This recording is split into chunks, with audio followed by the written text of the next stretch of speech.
I want to start by talking about the thing that seems to be on a lot of Hoosiers' minds, which is property taxes. You, of course, have released a property tax plan that would see significant reductions in people's bills. But the consequence of that is also that it would potentially drain resources from schools, libraries, fire and police departments.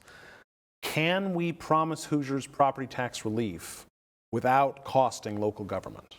So the bill is mostly about the feature of limiting increases in the future, because that's the complaint that everybody had, is their bills got skewed by things that happened federally that created inflation. Since that was skewed most unreasonably, and homes were, it was just to reset it where it was pre-COVID. And then going forward, it doesn't impact revenue in the sense that it puts a lid on it. It's a template that you're going to have to get at least half of the legislators to agree with. One of the biggest budget issues the state is going to be grappling with is the Medicaid program. Is there any way to rein in Medicaid spending without cutting services that some Hoosiers are getting already? Proudest thing I've done in the real world of running a business, our government, was when I fixed health care with no consultant or advice. If you've got the nerve, rebuild the system on prevention and wellness, give your employees the tools to do it, make them healthcare shoppers and consumers on your scratches and dents, minor stuff, protect them on catastrophic risk from an injury or an illness. It did all of that, cut costs by over 50%. We've not had a premium increase now in 16 years. People think that can't be true. It can be if you're entrepreneurial, you take a little risk. I want to weave that into our own state government's healthcare policies. An exponential part of education funding, of the education budget, has been towards private schools through the school voucher program. Indiana has near universal voucher eligibility at this point. Would you want to see that expanded?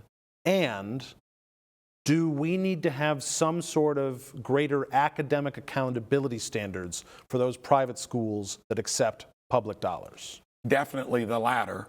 And academic standards and accountability for the vast public school system, I think, still has not been fleshed out in a way that it needs to be.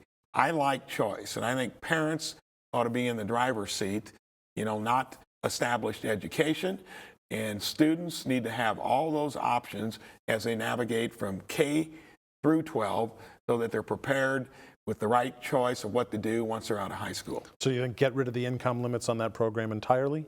I'm going to look at what the sweet spot is for maybe enhancing some of the stuff that's worked, but certainly looking for accountability, that you're not getting a stipend from the government and you're not performing.